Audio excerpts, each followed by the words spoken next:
A few minutes later, I will begin.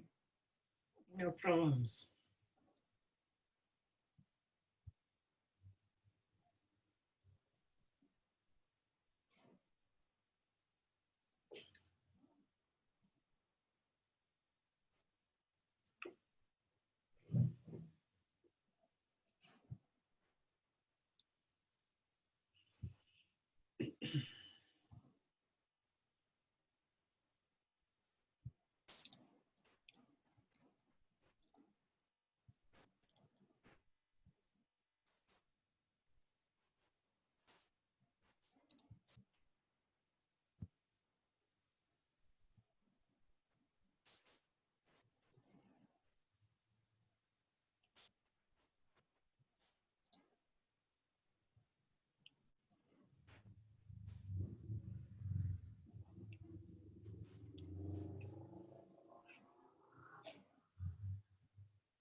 Hi, everyone. Good morning, good afternoon, or good evening to everyone, depending on where you are joining us from. Welcome to the second day of IAPD20, the first virtual meeting of IAPD. Let me introduce myself. I am Figen Seymen from Turkey, one of the board of directors of IAPD, Education Committee Chair, and also moderator of this session. Thank you for joining to IAPD20 virtual meeting and being here for today's first lecture. GA in children, any concerns?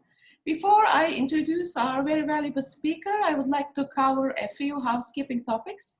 Today's lecture is being recorded as usual, and we welcome you to revisit from the agenda, or if you cannot catch any session, you can watch the videos from the agenda. We also invite your comments and questions. Please look at the Q&A and chat box on your screen in Zoom for the live session.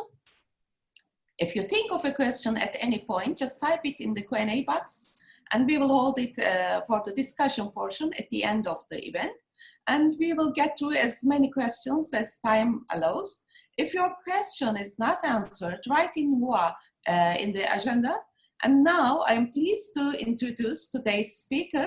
It's a big honor for all of us, Dr. Eduardo Alcaino. Dear Eduardo, welcome to IAPD20 virtual meeting. Thank you very much, Professor Seymen. First of all, thank you once more for agreeing to present the lecture. It's a very big pleasure for all of us. Dr. Eduardo Alcaino is a specialist pediatric dentist currently working in private practice. He is a clinical associate lecturer with the University of Sydney and visiting specialist to the Westmead Center for Oral Health. His main interest is pediatric sedation.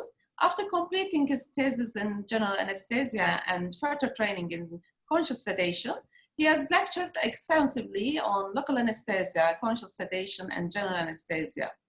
He has served in many roles with many professional organizations and the past president of the International Association of Pediatric Dentistry.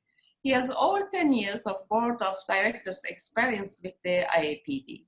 At this time, I am going to hand the floor over to Dr. Alcaino. It's all yours, Eduardo. Thank you very much, Figen. Hello, everyone.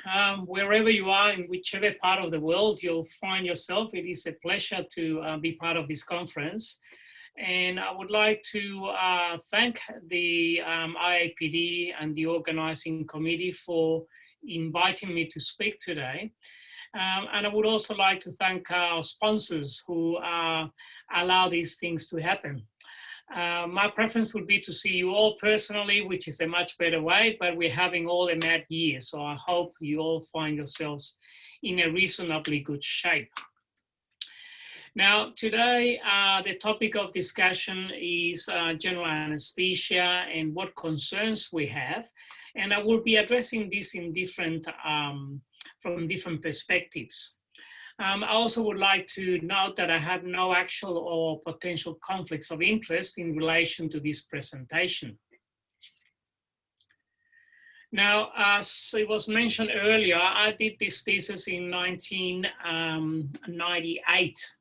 And I was asked to do some clinical research, and essentially I had the option between doing this or apoptosis, which actually has become very relevant to my talk today. So being a clinician, my interest was more on clinical matters, so I chose to do this. And as such, I had to research a lot of the other sedatives or sedation techniques available to us. So what I want to talk about today is give you a little bit of background, but I kind of separated the lecture in concerns for each area, although they all interrelate. Concerns for parents, concerns for us, the dentists, for the hospitals where we operate, for the anesthetists or anesthesiologists. And we cannot go past this COVID-19 in children because it's really affecting the way we practice nowadays. Now, I also want to leave clear that I'm talking about the end of the spectrum on behavior management, general anesthesia, although there is an array of other techniques.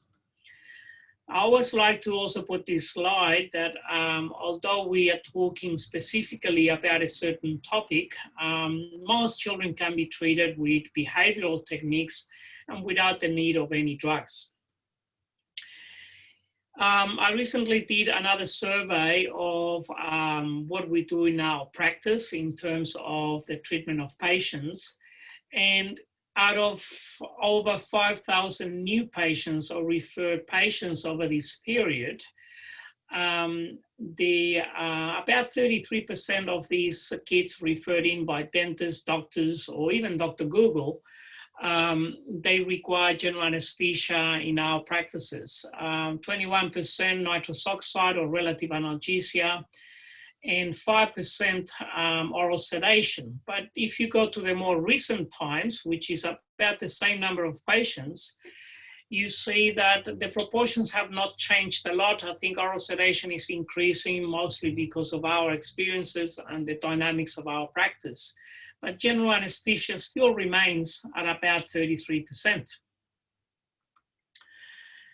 Now, in terms of COVID-19 and WHO, I think in Australia we've had a relatively low number of cases and deaths compared to many other countries in the world. However, we all have our challenges, and I'll address these as we go along. Just like COVID-19, general anesthesia carries some risks and some benefits. And the older the patients get, the benefits often tend to outstrip the risks.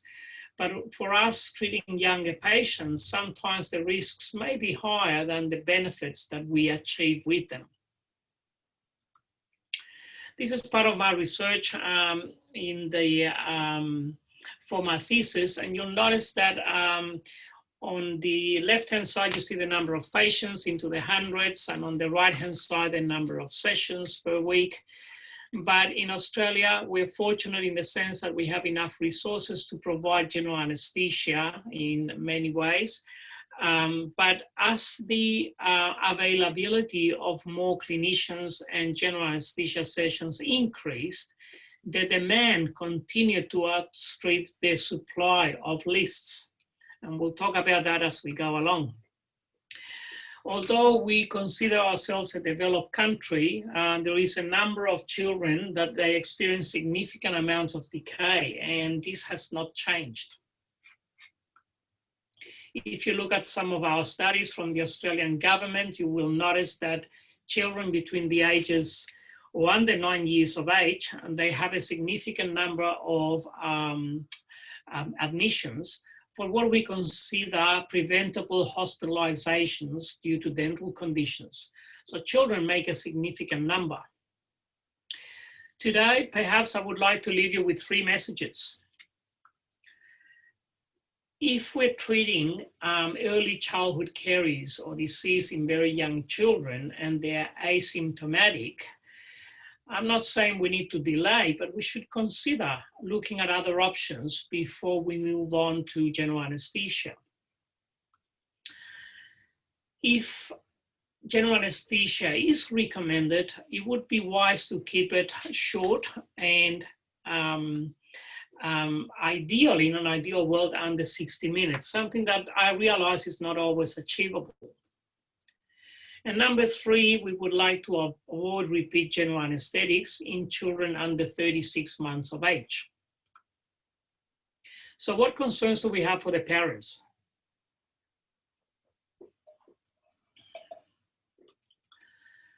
Now, these are common concerns for the parents. The first thing they wonder is, why does my child require general anesthetic, especially when they're not in pain? And there are issues with informed consent, which we will address in a minute.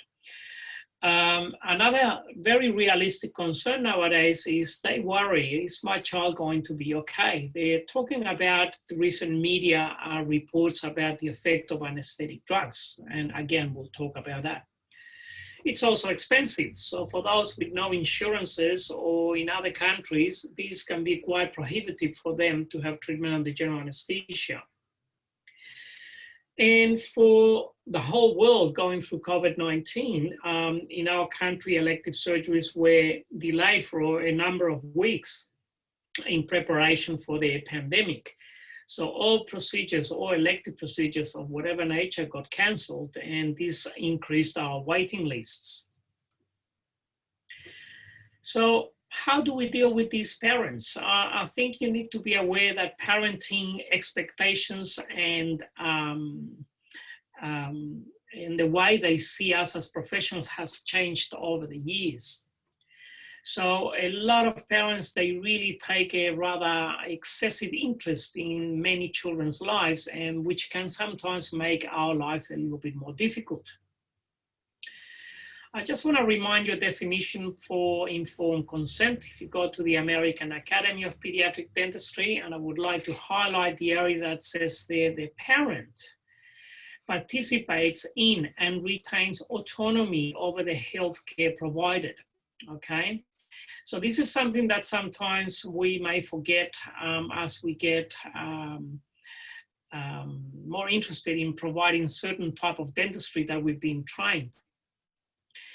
Remember that for elective procedures, and this comes from Australian law and children's rights, but the components are very similar in many parts of the world, is that parents, if you read down the bottom right, are asked to consent for treatment for their child, and they are entitled to be given sufficient information to make an informed choice. So that's also a very important part of it. And when we go, parenting has changed. You've got to realize that in many earlier years, if a child, although it's a cartoon and it's supposed to be funny, you know, if a child didn't perform, you tell off the child. But the expectations nowadays are like for this poor teacher, where if a child cannot cope at school, cannot cope with the dentist, it is us, the teachers, the health professionals, the dentists, that we get blamed for this lack of a positive result.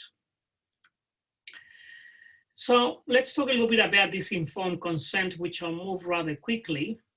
But when you go to guidelines, and these again come from the US, and I find them quite complete, you go that points number 5, 6, and 7 are areas that perhaps you need to look very critical to your informed consent procedures.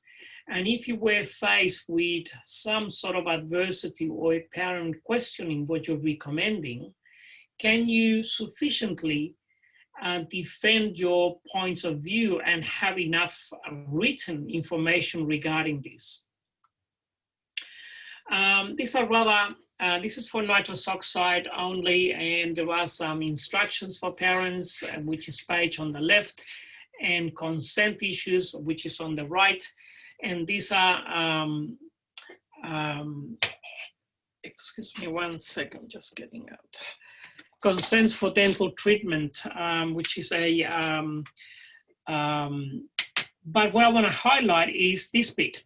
The benefits of providing treatment include something.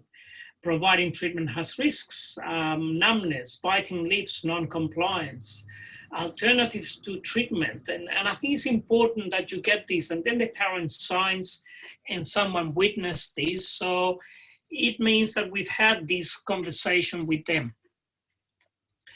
Now, when we write also our reports to dentists, we also write the fact that if there are no symptoms, your treatment is selective. I think this is something that a lot of dentists had a hard time realizing, that although you want to extract an abscess tooth, a grossly carious tooth, and so on, dentistry, especially for the primary dentition, is considered an elective treatment in many situations, okay?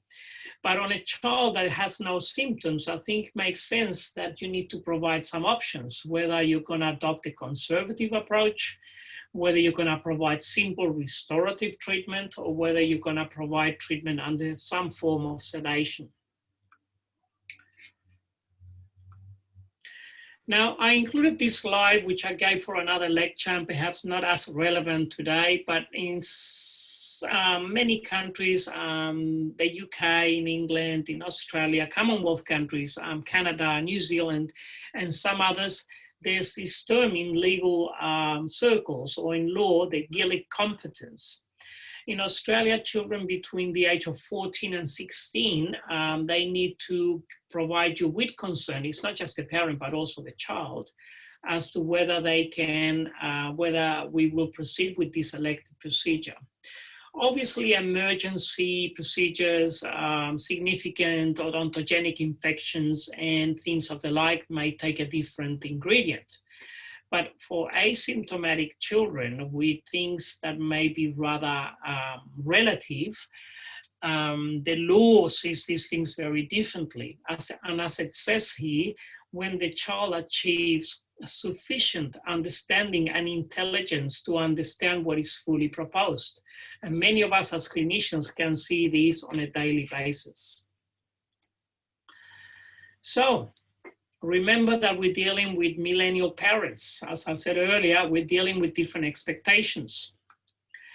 So what's happening nowadays? You will see this paper from 2005 that you see from the 80s, the 90s, and the early 2000s, how sedation has moved from number 8 and 9 in the 80s and has moved up to higher up in the 2000s, meaning that parents are more open to pharmacological types of behavior management. This more recent study in 2016, assessing the parental attitudes towards treatment in pediatric dentistry, it says there that there is a higher acceptance for this pharmacological management. And you can see in these sort of areas that in the present study, sedation and general anesthesia were ranked 1 and 2 in terms in this particular cohort of or survey. Now, there are also concerns, and this is what we're talking about in the lecture. This is 2 years old, April, 2.5 years old, April 2018. And this was a report that we found, this is the media, but it also comes at the University of Sydney. And kids are exposed to general anesthesia, that perhaps they do poorer in terms of certain achievements as they get older. The paper on the right that talks about the impact of general anesthesia on child development and school performance. And what this study is saying is that if children are exposed to GA before 4 years of age, they may have poorer developmental at school entry and school performance. And the problem is the literature is a little bit confronting on this, and it's not obviously clear. For every paper you find one answer, there are several others that may say slightly different. However, this is what your parents are actually seeing, and then you need to be prepared to answer these questions. On the other hand, this particular year in 2020, we're having problems with COVID-19, and parents are also extremely nervous as to what the expectations are. In Australia, the months of April and May, we didn't technically close down, but we had a lot of restrictions. So we couldn't provide dentistry in a particular way. By the way, you'll notice that most of my slides have got either links or references. I'm very happy to provide a PDF copy of the whole lecture through the IAPD organizing committee. So you can have a copy and get all the details that you see in here. So what concerns do we have for parents? Well, these are the main ones, I guess, or the ones that you should be worrying about if you do general anesthesia. If a child presents with no pain or infection, but just tooth decay, or perhaps a broken primary tooth, should I really proceed with treatment or with general anesthesia? You need to also have concerns about cost, which is something that we private practitioners have to discuss on a daily basis. Should x-rays be taken under general anesthesia or use local anesthesia, which I'll refer on? How long is this general anesthetic? How long do you consider it's a reasonable procedure? Or can we do more than one or two? And this is the concerns about neurotoxicity. And the other one is access to general anesthetics. And what I mean by that is, although COVID-19 has made it harder for all of us to get access to theaters, and there are more restrictions, what I refer to is us, the dentists, pediatric dentists, competing with other medical specialists for operating times in hospitals. And this is becoming a problem in some countries or states. COVID-19 has given us challenges with personal protective equipment and AGPs, or aerosol generating procedures. So if conventional approaches fail, in some cases, what should we do? And what cases we consider require general anesthesia? Well, if in your part of the country, in your countries, you've got guidelines, I think you need to check on those. The rest, probably you all agree that these are factors that would say, yes, these are children that qualify for the use of general anesthesia, and this just gives you a certain guideline. So this is related nowadays also to COVID-19. So if we go and we consider aerosol generating procedures, this has created a lot of discussion among our circles as to how we practice, okay? There are a number of things that cause this, but essentially high-speed handpieces, triplexes with water, even low speed in certain conditions mixed with saliva, surgical drills, ultrasonic devices, and there's a different array of these things. And the problem is that many of us, when we're learning our art of general anesthesia and we're practicing in theaters, and for the record, these photos come from pre-COVID era, okay? But because this is not a dental setting, you know, operating tables offer different dilemmas. And as we grow older, we learn to get around here, but our younger colleagues sometimes find it increasingly challenging. And this is a problem during this year. So some procedures are obviously more likely than others to create AGPs, and the ones in red on the left-hand side, children offer different challenges to adults. They cry, they shout, they talk loudly, they interrupt. You may have them breathing through a nasal hood with RI or nitrous oxide, but they still exhale through the mouth significant amounts. Less likely, this is more related to guidelines, and I'll show you a little bit what I mean by that. These following few slides, by no means I want you to kind of memorize, but I've got links, because in Australia we've had different levels of restrictions, and you can see on the left blue column, level 1, level 2 restrictions. And for us in Australia, we went up to level 3 restrictions. So at some stage, we could not do certain procedures. And if we were doing it, was only for certain acute or more urgent dental procedures. Although similar guidelines may not apply in your countries, this will perhaps help many of you subdivide as to how you provide treatment in your part of the world. And we've got all these sort of decision trees for level 1, level 2, and level 3 restrictions. But essentially, the provision, for example, for a level 3 is just for more urgent and emergency treatment, which is on the red on the right-hand side in there. Again, it's just for general knowledge, not for you to memorize or learn the tables, but they should be in my lecture if you need them. I recently also wrote a short article for our New South Wales, which is the state where Sydney is, onto how we manage children in our environments. And apart from the current guidelines and restrictions, talking to parents through the pandemic, what things we can do. And although we all have to comply with certain guidelines, some of us provide masks to our parents and children if we have enough supply. Temperatures get taken, forms get filled in, and so on.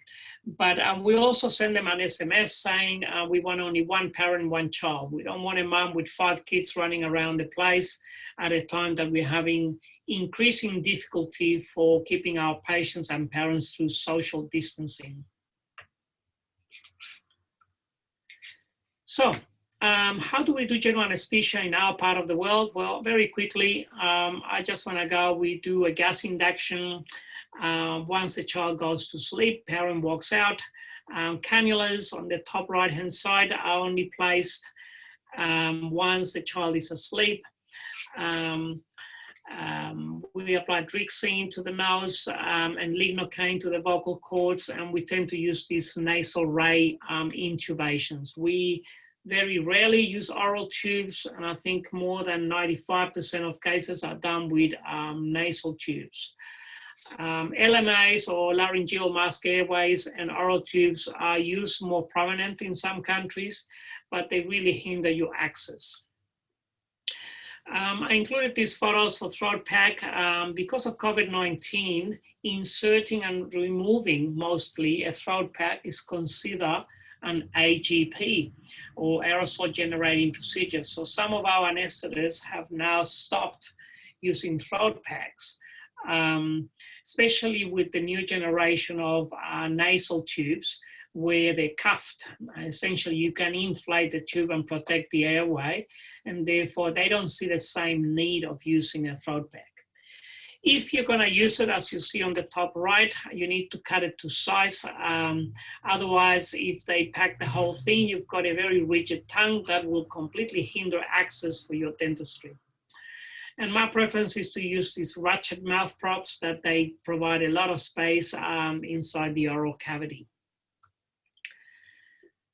Now, this is just to show you setup. On the top left, you've got the trolleys that we use, and in a normal setup, everything is set up with rubber dam and everything we need. We always take radiographs when we go to theatre. In some countries, it may consider a rather negligent to take a child to theatre and not take proper radiographs, so you can able to diagnose these things accurately. Photos we take for a number of reasons, but we take pre-op photographs for all new patients, for medical legal reasons, dental trauma, and so on. I personally take photos for all my patients. Once we've done a general anesthetic, we also collect good records. Remember that a child grows very fast and the mouth changes very quickly. So having good records as to why you did provide a certain approach is important. I'd like to include this figure that I've shown, some of you would have seen from my lectures. It's a figure used in psychological circles in the 1930s started, and we call it the my wife and mother-in-law figure. And some of you will be able to see the silhouette of a young woman on the left-hand side, and this would be the chin. I hope you can see the mouse that I'm moving. But some other people will more readily see an older woman, and this would be her eye and a hooked nose and a big chin. And what I'm trying to get at is that we all see life in different ways and we have different ingredients. So when it comes to, for instance, using local anesthesia, some of us will use it for certain procedures what we consider painful. Some of our colleagues won't. And the reality is that on these procedures, when we use general anesthesia, the guidelines are not clear one way or the other. It says may, and this is left to your judgment. There are a number of reasons for this, but I've included some literature and some systematic reviews like this Cochrane study, which they highlight that after collecting a number of studies on this, it is difficult to reach a conclusion as to whether there is a benefit of using local anesthesia for dental treatment under general anesthesia. And this is a good area of debate that we could talk forever and still not agree on the final outcome.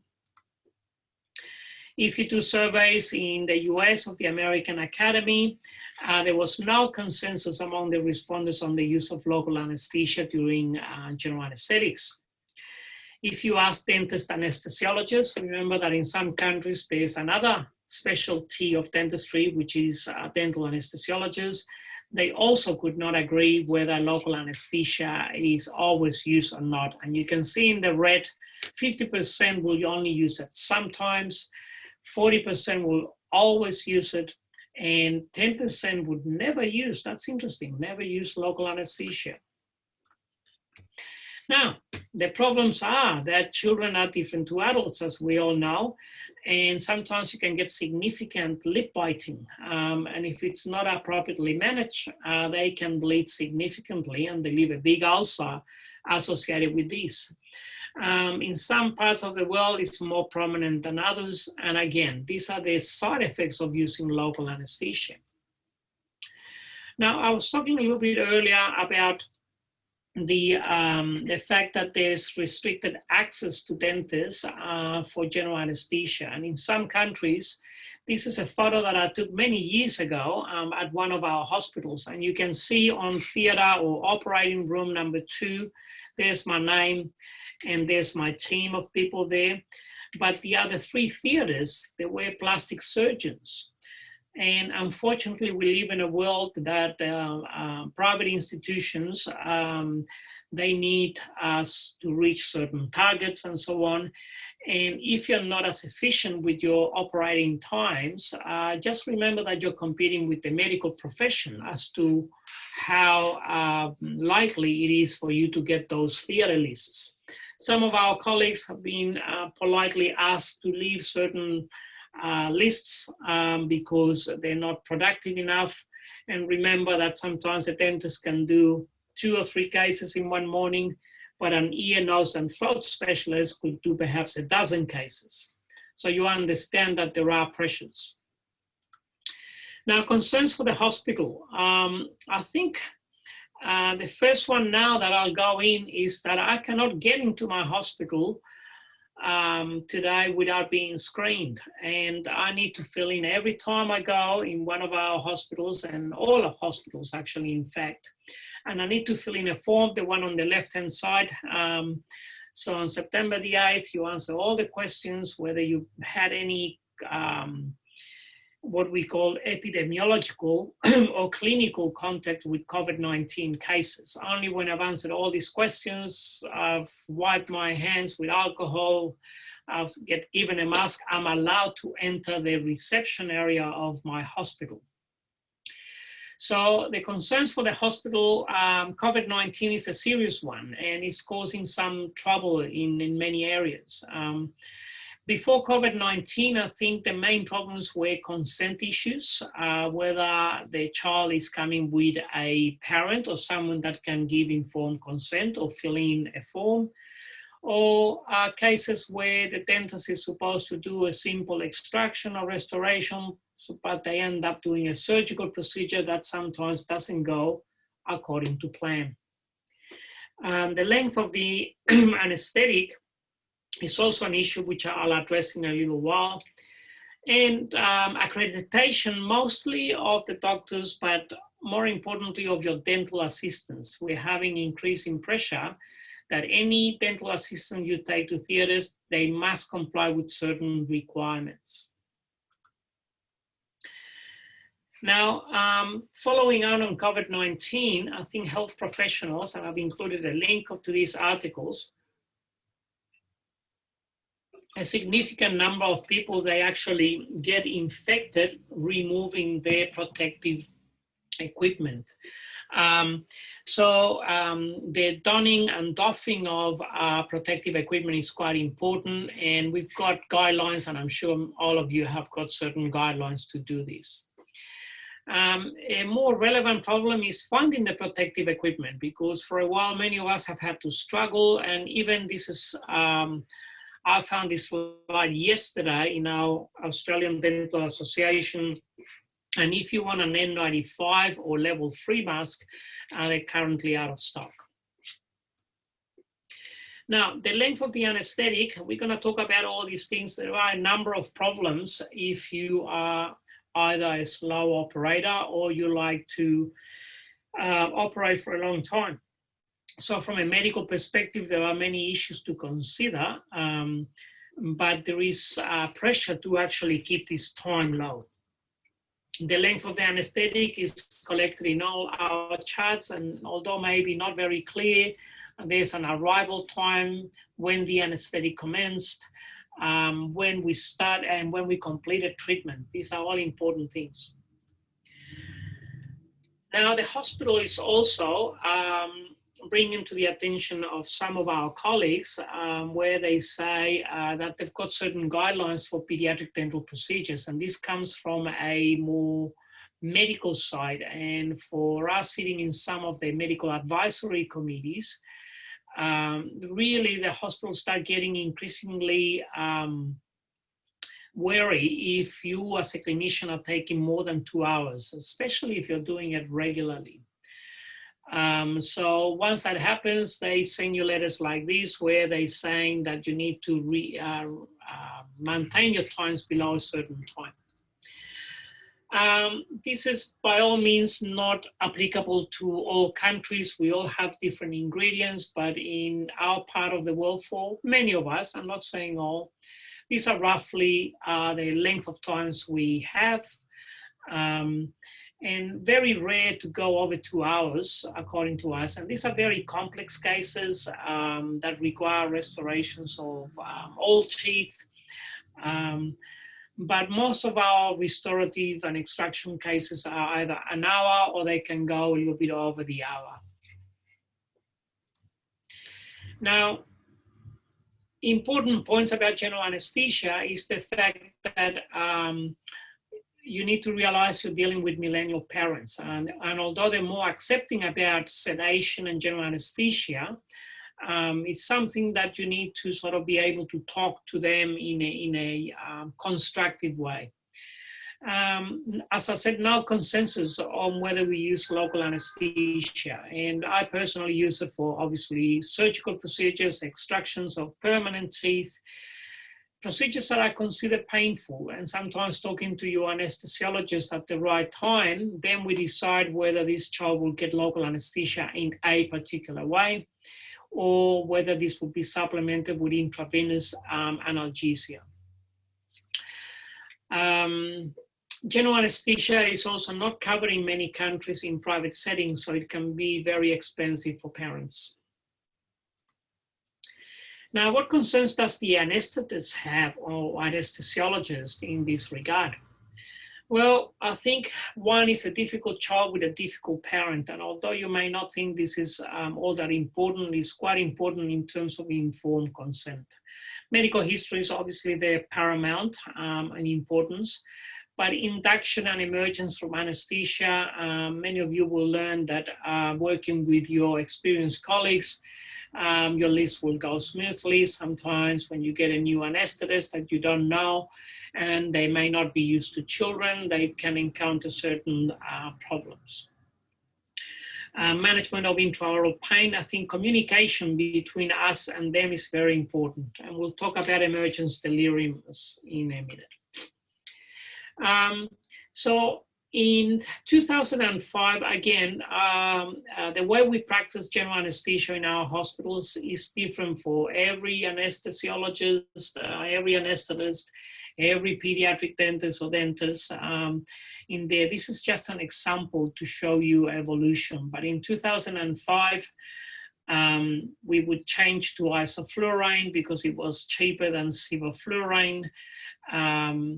We would use some bits of propofol and fentanyl, narcotic analgesics, and muscle relaxants were a little bit more common in the 90s than they are now.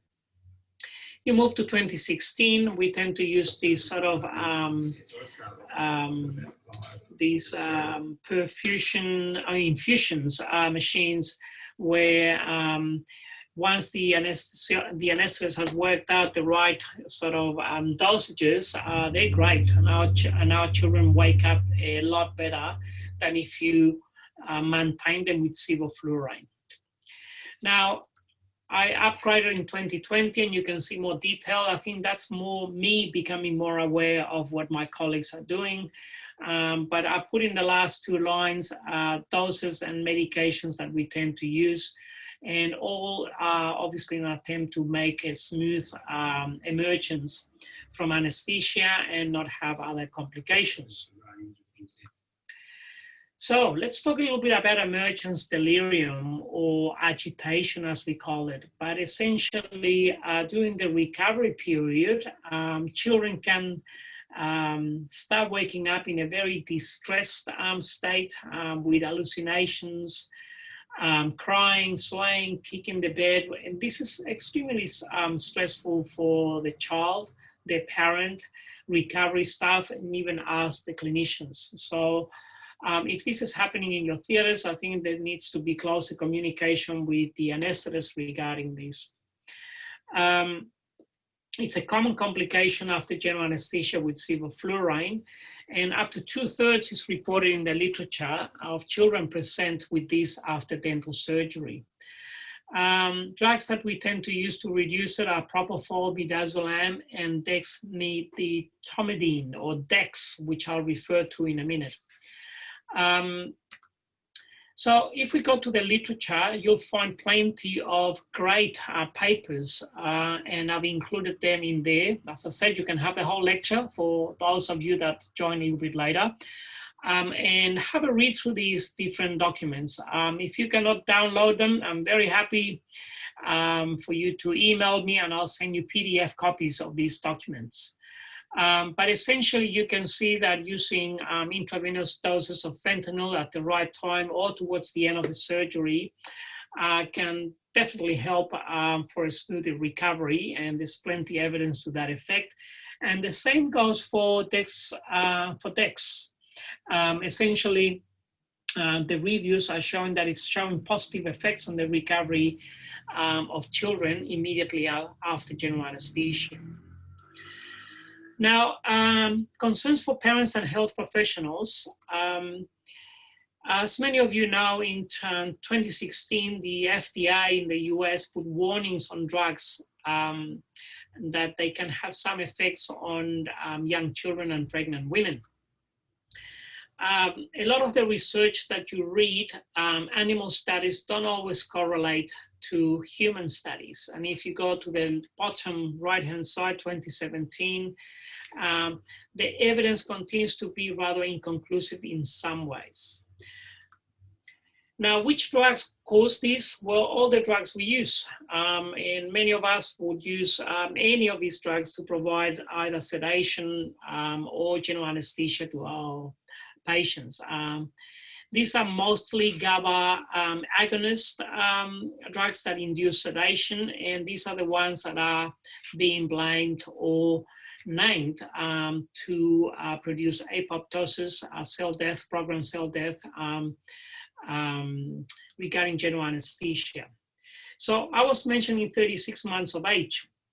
You can read these slides in more detail later, but this, the brain in the child is growing at an accelerated rate. Therefore, the brain is vulnerable if you continue providing these anesthetic drugs. You will notice that until or the first 5 years of age, but especially the first 3 years of age, certain senses like vision, hearing, language are very important areas for brain development. And this is what people are questioning, and hence the studies. There are multi-center studies. One of the important ones is the GAS study, and this was published in Lancet in 2016. 28 hospitals in Australia, US, UK, Canada, Netherlands, and New Zealand, and they're all trying to establish if general anesthetics in infancy has an effect on neurodevelopmental outcome. They concluded that if you have 1 hour duration with sevoflurane, that there were no adverse neurodevelopmental issues at the age of 2 years. And then they did the same at 5 years. So the following study that followed in Lancet in 2019 came up with similar outcomes, saying that slightly less than 1 hour in early infancy does not alter neurodevelopmental outcome at the age of 5 years. And these studies continue. And there's a multitude of studies as to what they and what outcomes they have. But you need to read these with caution. Further Cochrane's reviews in there, this is the one for emergence agitation with the use of sevoflurane, which has been associated to problems in kids. And this is where this new drug, and it's not that new, it's been around for a number of years now, but there is extensive literature on the use of dexmedetomidine, or DEX for short. Boston Children's Hospital, they tend to use it routinely for sedation and or general anesthesia. And it's the initial results are encouraging, and they're coming. It's a very good drug in the sense also that this is what we call an alpha adrenergic drug. It doesn't affect GABA like the other drugs, and therefore it's being preferred compared to other drugs. So when you read these systematic reviews, most of the anesthetic drugs that I showed you earlier, they're supposed to be neurotoxic. Whereas this one is Subdex is supposed to be less neurotoxic. As an alpha-2 adrenergic receptor, they also have anxiolytic and analgesic properties. So this is something that we need to investigate in more detail.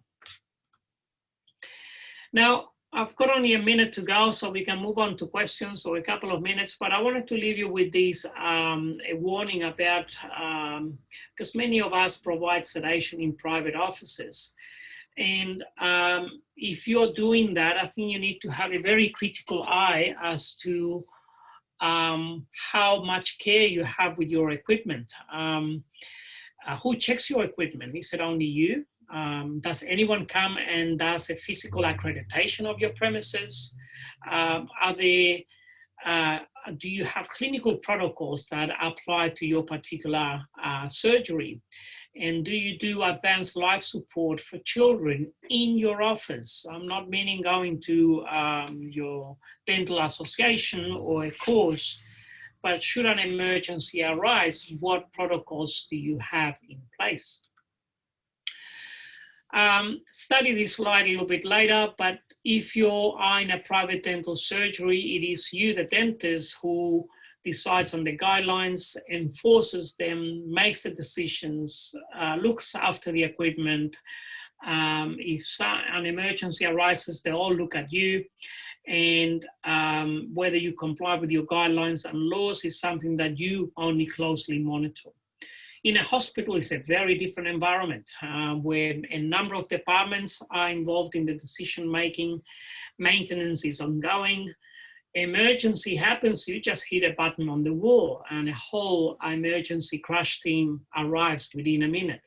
So you can appreciate the different environments.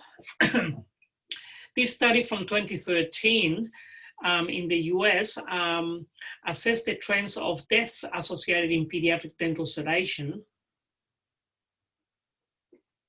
and general anesthesia. And if you look at this and you look at the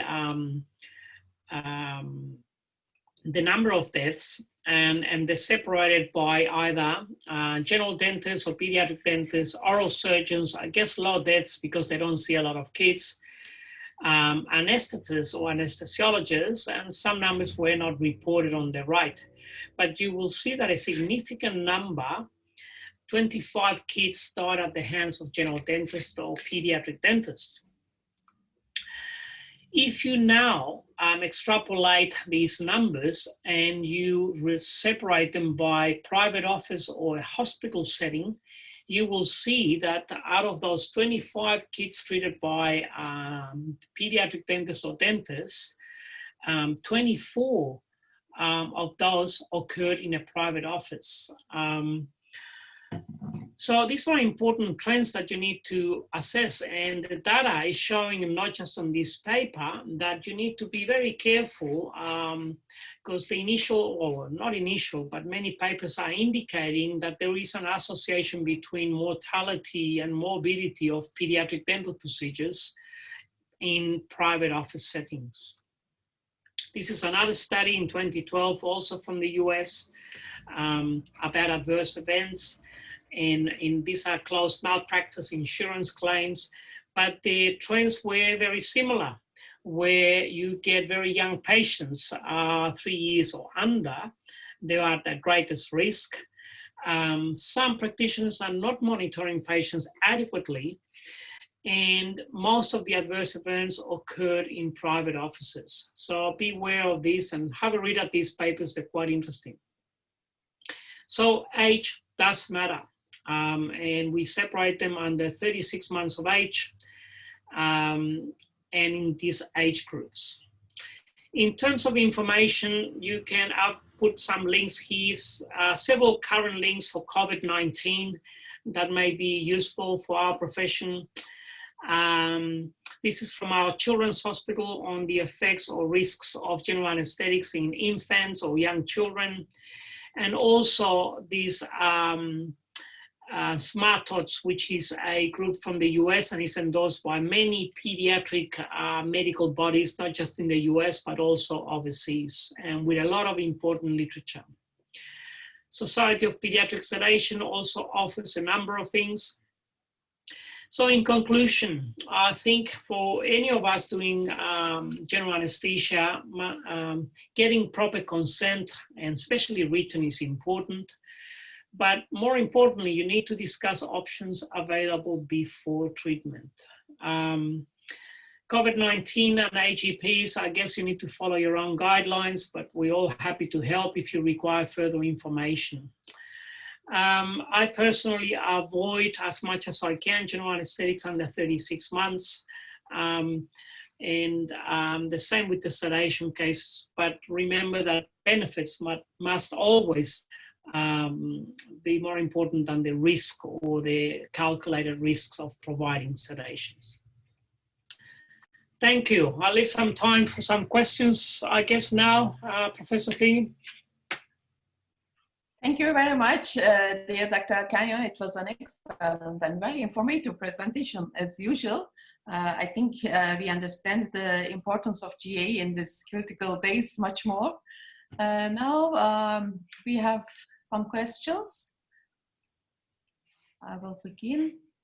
What is the, sorry, it's changed. What is the ideal age for safe GA with no effects cognitive development?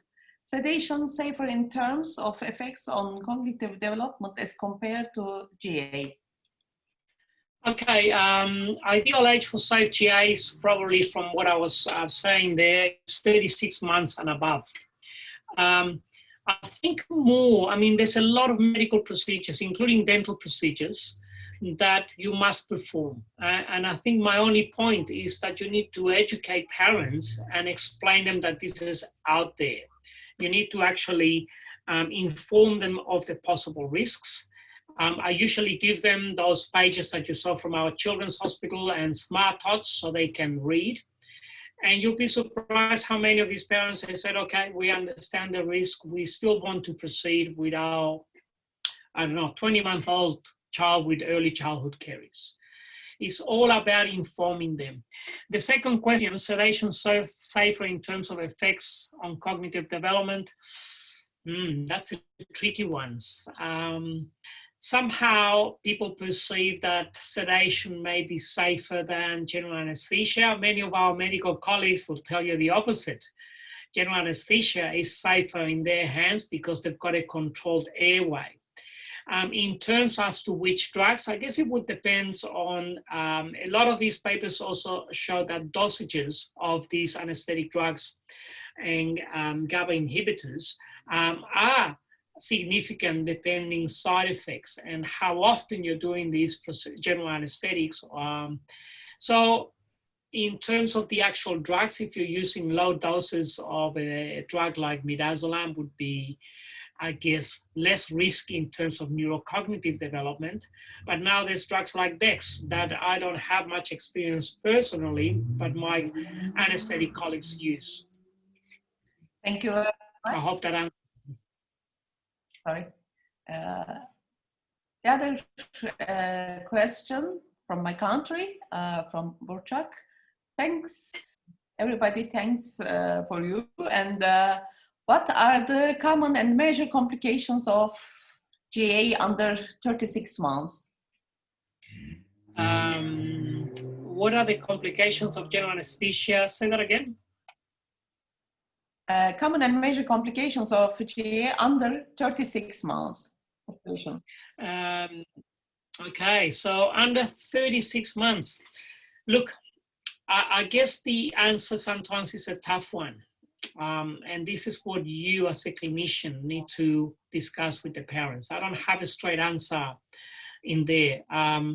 Yes, there is a significant numbers, and maybe now let's start extrapolating different data as to how many of these kids are under 36 months and how long the general anesthetics were in there. But the risks are more significant. When I talk to a lot of my colleagues, not just in Australia, but overseas, because I attend sedation conferences regularly, many of them, they say there's really no concerns and the evidence is not quite there. And I would agree with them that the current evidence is not conclusive of any issues. But we've had many instances when their own children, the child of an anesthesiologist or anaesthetist needs treatment, dental treatment. And let me tell you, the answer to that is they don't want to do it. And they'll come to any avenues they can to delay the procedure. So that must say something. Thank you. The next question, I want to mix the two questions. Why is LA administered during GA? And the other is, don't you think local anesthesia is good for postoperative pain control if we are performing extractions under GA? Yes and no, but it's like the picture of the young lady with the old mother-in-law. I think we all train in different parts of the world. Our professors taught us the best they could, and we all have different answers to the same problem. But when you read the literature is not conclusive. When you read medical literature, of course, local anesthesia decreases physiological parameters in terms that there's no increase in heart rates or things that are clearly putting the patient under stress and pain. Therefore, we tend to use local anesthetics. Some people don't use local anesthetic. That was the beginning of your question, wasn't it, Figen? Why would you use local anesthesia? Well, in some cases, I do agree. Some don't need it. But I think the main message I can give you is local anesthesia. Let's talk about primary dentition, okay? In the upper arch, is well tolerated by children, especially in the upper posterior segments. If you give the same local anesthesia because you extracted a D or an E, in preschoolers, in many of them, is not well tolerated when they wake up. Hence, what we tend to do, instead of using infiltration techniques, we time intravenous drugs like fentanyl with our anaesthetists at the right time, so 30 seconds or so before the extraction. And we provide very little local anesthetic locally in order not to leave them with profound numbness. So, but there are some restorative cases that are maybe minimal, and no, we don't use local anesthetic for those. Yes, definitely for surgical procedures, you also want to control the amount of bleeding. Vasoconstrictors help a lot. Extraction of first permanent molars can leave significant sockets that bleeds more than what you would like, and you can compromise recovery. And the other thing I tend to do with some extractions, sometimes I tend to do them towards the beginning of the case. So if I work on the right-hand side, I extract on the left, then put Riverdam on the right, do my restorative work, remove it, move to the other side. And what I'm trying to do is provide my medical colleagues and recovery staff a dry mouth, so we don't get blood everywhere when the child goes to first and second stage recovery. I don't think I answered the question, Figen, but I hope I did. There's a lot of questions more, but the time is passing. Maybe I will combine 2 or 3 questions together, because some of them about the contraindications of the GA. One is asking medical conditions. What are the medical conditions for performing a GA contraindications, the medical conditions which are contraindication for the performing general anesthesia in children? And the other is the effect of GA. Is there any evidence on the IQ of children? And if GA has effect on IQ, then isn't GA as an unethical procedure?